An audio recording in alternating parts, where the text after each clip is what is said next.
આગામી દિવસોમાં આવનાર ઉત્તરાયણ પર્વને લઈ સુરત પોલીસ એક્શન મોડમાં આવી છે। પ્રતિબંધિત ચાઇનીઝ માંજાને લઈ ભાગળ સ્થિત ડબગરવાડ ખાતે પોલીસનું સરપ્રાઇઝ ચેકિંગ હાથ ધર્યું છે।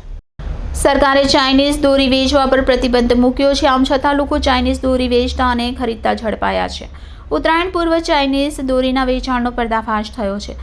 ચાઇનીઝ દોરી કે તુક્કલનો ઉપયોગ કે વેચાણ કરનારની ખેર નથી। અગાઉ અનેકવાર કેસ થઈ ચૂક્યા છે। ફરી એકવાર આગામી દિવસોમાં આવનાર ઉત્તરાયણના તહેવારને લઈને સુરત પોલીસ એક્શન મોડમાં આવી છે। પ્રતિબંધિત ચાઇનીઝ માંજાને લઈ ભાગળ સ્થિત ડબગરવાડ ખાતે પોલીસનું સરપ્રાઇઝ ચેકિંગ હાથ ધર્યું છે અને ખાસ કરીને પ્રતિબંધિત ચાઇનીઝ માંજાના વેચાણ પર ચાંપતી નજર રાખવામાં આવી રહી છે। ઓનલાઈન વેચાણ કરતા પ્લેટફોર્મ પર પણ પોલીસની વોચ રાખી છે। જાનહાનિ રોકવા પોલીસનું જાગૃતિ અભિયાન શરૂ થયું છે।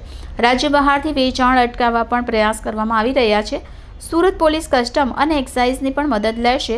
સિન્થેટિક માંજા માખણની જેમ લોકોના ગળા કાપી નાખે છે। વીજ વાયરને અડકી જાય તે સંજોગોમાં ચગાવનારને પણ કરંટ લાગવાના કિસ્સાઓ બન્યા છે।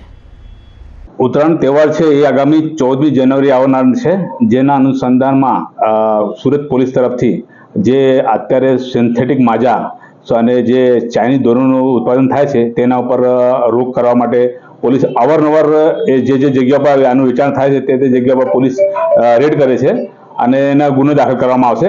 અને હજી સુરત શહેરમાં 2 ઘટના બની ગઈ છે, જેનાથી દોરાથી 2 જણાનું ગળા કપાઈ ગયો છે।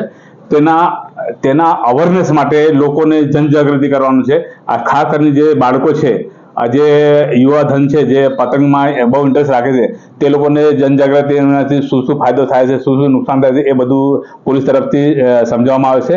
અને સી ટીમ તથા પોલીસ જે અમારા ડિવિઝનના જેટલા પોલીસન છે એ તમામ તરફથી પેટ્રોલિંગ રાખવામાં આવે છે।